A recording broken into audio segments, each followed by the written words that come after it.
Olá pessoal, retornei para o nosso revisional sobre o sistema respiratório. Dica, você acompanhar a videoaula juntamente com o seu livro de ciências e as anotações que possivelmente você possa ter feito no seu fichário. Principalmente, pessoal, porque eu não ousei dessa vez desenhar o sistema respiratório, tá bom? Então, você precisa acompanhar aí no seu livro, principalmente quando mostrar as imagens, as estruturas que eu vou citar aqui, para você ter noção da localização desses órgãos dentro do sistema respiratório, ok? Então, vamos lá. Sempre começando com a função desse sistema. Qual que é a função primordial do sistema respiratório? O que vai acontecer nesse sistema? A troca gasosa, certo? O que é essa troca gasosa, professora? É justamente a entrada do oxigênio, certo? E a saída do gás carbônico. Então, o sistema respiratório vai ter essa função de fazer a troca gasosa, mantendo a hematose no nosso corpo, ok? Pela entrada e permanência do oxigênio e a saída constante do gás carbônico. Por que isso vai acontecer? Quando nós inspiramos, inspirar, trazer para dentro, interno, inspira, certo?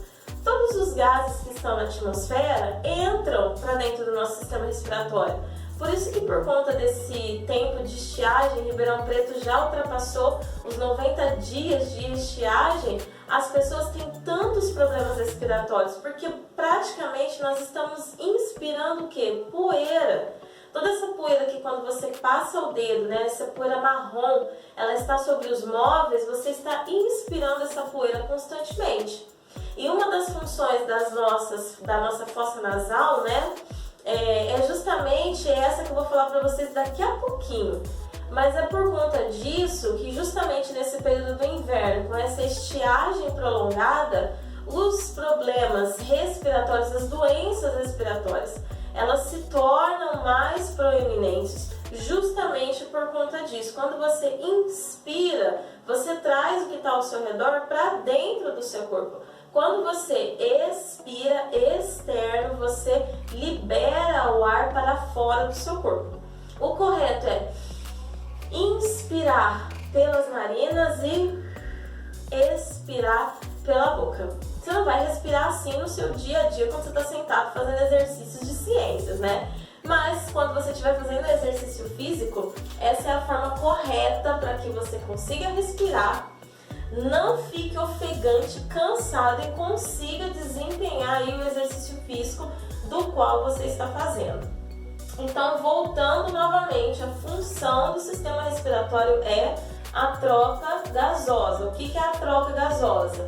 O gás oxigênio permanece no nosso corpo e o gás carbônico ele sai do nosso corpo.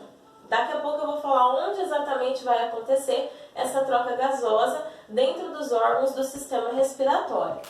Pessoal, nós temos também esse oxigênio aqui que permanece no nosso corpo, ele vai para as células, das células vai para os tecidos e lá ele vai desempenhar uma função importantíssima. Lembrando que toda célula que fica sem oxigênio, esse oxigênio está vindo por onde, professora? Pela sua corrente circulatória, certo? Então, o seu sangue ele vai carregar esse oxigênio por todo o seu corpo e principalmente para as suas células. O oxigênio tem um papel importantíssimo nas nossas células, eu vou falar daqui a pouquinho para vocês quando nós chegarmos na respiração celular, ok? Lembrando que a gente tem a diferença entre respiração celular e a respiração pulmonar.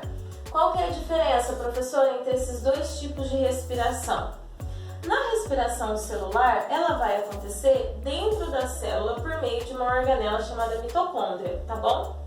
O que vai acontecer dentro da mitocôndria? Quando você se alimenta e nesse alimento tem uma quantidade de açúcar, ou seja, de glicose, C6H12O6, lembrando que o conjunto de glicoses a gente chama de carboidrato, então todo alimento que tem carboidrato tem açúcar. Lembra que eu já expliquei isso para vocês, né? O açúcar, o carboidrato em excesso no corpo humano é convertido em gordura, fica fígado quanto você precisa, a gente tem ali o pâncreas liberando a insulina, o glucagon para fazer esse controle glicêmico dentro do nosso corpo.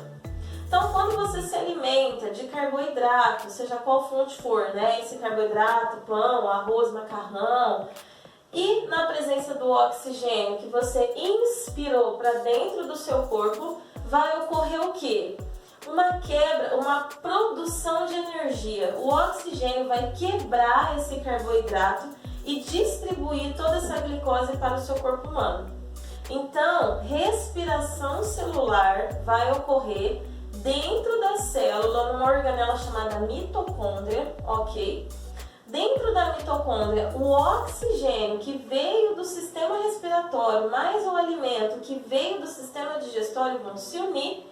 Esse oxigênio vai quebrar esse carboidrato e multiplicar essa energia que está no seu corpo para que você desempenhe todas as suas atividades. A respiração pulmonar é justamente essa daqui que ocorre nos alvéolos pulmonares, tá? Que a gente pode colocar que é a última estrutura do sistema respiratório, tá? Se nós formos aqui pela ordem. Os pulmões estão fora de ordem aqui, viu, gente? Nós começamos pelas fossas nasais. Eu me antecipei e já coloquei os pulmões aqui em primeiro lugar. Então, pessoal, a respiração pulmonar, ela vai ocorrer nos alvéolos pulmonares, ok? São estruturas, né? Pequenos sacos, parece uma amontoada de várias bolotinhas de algodão. Os alvéolos pulmonares, eles têm essa características, né? Dentro desses alvéolos pulmonares, eles são ocos, vai ocorrer a troca gasosa, que é a saída do gás carbônico e a permanência do oxigênio. Esse processo vai acontecer, pessoal, por meio dos capilares sanguíneos. O que são capilares? Nós temos artérias, veias, vênulas e capilares. Os capilares têm esse nome porque eles são vasos sanguíneos finos, igual ao nosso fio de cabelo, por isso capilar. São eles os responsáveis por trazer esse sangue rico em CO2 para ocorrer a troca gasosa e voltar o sangue rico em oxigênio para a nossa corrente circulatória e eliminar aí esse CO2 que veio nesse sangue rico em CO2. Geralmente o sangue venoso é rico em CO2, em gás carbônico, e o sangue arterial é rico em oxigênio, que irriga aí todas as células, tecidos, sistemas, órgãos do nosso corpo. Então nós vamos ter isso, pessoal, que eu estou falando para vocês, essa troca gasosa aqui que ocorre nos alvéolos pulmonares por meio dos capilares sanguíneos, que é a saída do gás carbônico, que é a permanência do oxigênio, se chama hematose, tá? A hematose é justamente a troca gasosa, tá bom? Propriamente dita. Essa troca gasosa, como eu já disse para vocês, é extremamente importante para que todas as funções do nosso corpo continuem aí desenvolvendo de uma maneira equilibrada, certo? Então, o oxigênio, ele é vital para os seres vivos. Cada ser vivo tem um processo de respiração diferenciada. Por exemplo, os sapos, a respiração é cutânea, respiração pela pele. A nossa respiração é pulmonar. Nós temos aí, né, estruturas, órgãos dentro do sistema respiratório que vão promover essa troca gasosa que nós chamamos de hematose. Agora, vamos para cada estrutura do sistema respiratório com as suas devidas funções. Vamos começar pelas fossas nasais, tá? Porque é o correto. Como eu disse, os pulmões estão aqui flutuando no lugar errado, mas tudo bem. A ordem dos fatores aqui não vai alterar o produto final, que é saber a função de cada órgão do sistema respiratório. As fossas nasais, pessoal, vai ter a função aí de, além de filtrar aquelas partículas, né, de micro-organismos, poeira, tudo que está solto aí no meio ambiente e você inspira, também vai ter, a gente chama de micro-organismos às vezes patogênicos também, tá? Um exemplo é a Covid-19. Qual que é o caminho que a Covid-19 encontra para entrar dentro do nosso corpo? As nossas vias respiratórias. É óbvio que a barreira física, que são os pelos e o muco, não vão conseguir conter todos os micro-organismos patogênicos, poeira ou qualquer tipo de substância que entre pelas nossas fossas nasais. Tem um limite. mas mesmo assim ela consegue filtrar como se fosse uma primeira barreira de defesa do sistema respiratório para impedir que todas essas partículas, né, que não são benéficas para o nosso sistema respiratório, que são micro-organismos, poeira, enfim, restos de pele, porque eu não sei se você se lembra, mas a gente troca de pele, tá? Não acontece igual nas cobras, mas nós também trocamos de pele constantemente.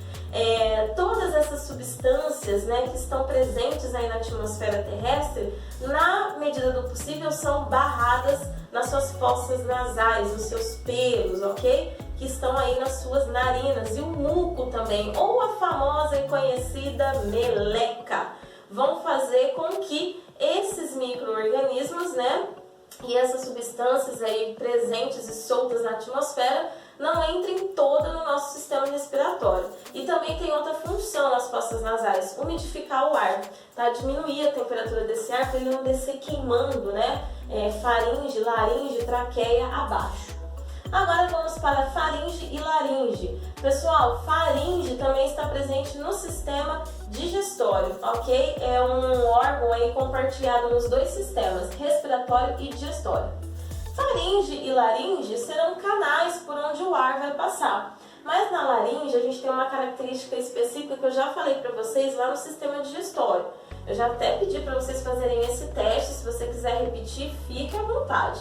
Quando você engole, né, a saliva, você não consegue respirar porque a epiglote, que parece como se fosse, vamos supor que aqui, tá, é o seu esôfago, aqui é a sua traqueia, certo? O que vai acontecer? A gente tem uma estrutura chamada epiglote, tá? Então aqui está o seu esôfago e aqui está a sua traqueia. Essa epiglote, essa estrutura vai fazer exatamente o quê? Quando você engole, né, no caso a saliva, vamos colocar o exemplo da saliva, a epiglote ela fecha, não vai deixar essa saliva ir para a traqueia e aí essa saliva vai para o esôfago, ok? Por quê? Porque ela vai para o sistema digestório e não para o sistema respiratório. Pela traqueia é para entrar somente ar. Então, por conta da epiglote que está ali na região da laringe, não vai ser permitido a passagem, né, de outra substância, no caso, uma substância sólida, vamos colocar assim, para ficar mais fácil o entendimento. Passar pela traqueia, vai para o esôfago, do esôfago sistema digestório, e aí vai acontecer todo o processo que nós já estudamos semanas atrás. Aqui, pessoal, na traqueia, é um tubo, né, que basicamente aí é do tamanho de uma moeda, de R$1. É um tubo que vai permitir a passagem do ar. A traqueia, ela é maleável, tá? Caso contrário, se ela fosse extremamente rígida, você não iria conseguir fazer esse movimento aqui, ó. Certo? A sua traqueia, ela flexiona junto quando você faz esse movimento, certo? Se você passar a mão aqui, ó, você vai sentir a sua traqueia aqui, ó.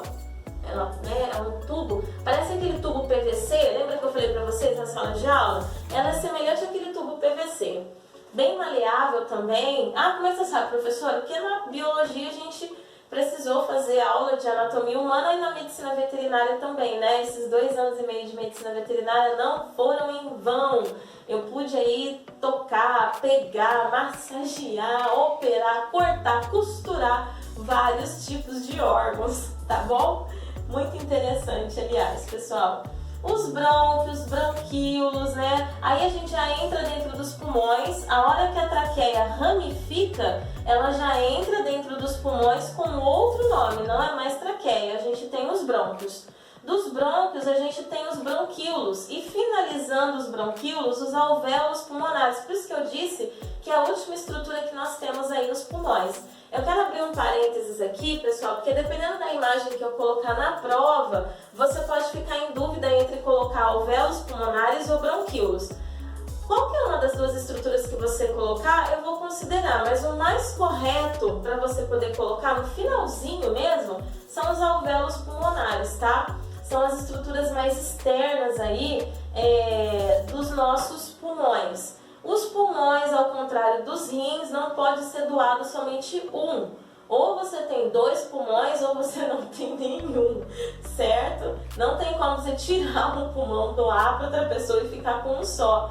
eles trabalham em total harmonia e de uma forma conjunta, tá bom? Então não existe essa possibilidade de transplantar somente um pulmão, ok? No caso, se for, vai os 2 pulmões e aí só vai acontecer, óbvio, né? Se a outra pessoa sofreu morte encefálica ou qualquer outro tipo de situação, que infelizmente ela não está mais aqui entre nós, né? Esse infelizmente eu coloco entre parênteses, né, pessoal? E aí ela vai poder doar os seus pulmões, tá certo?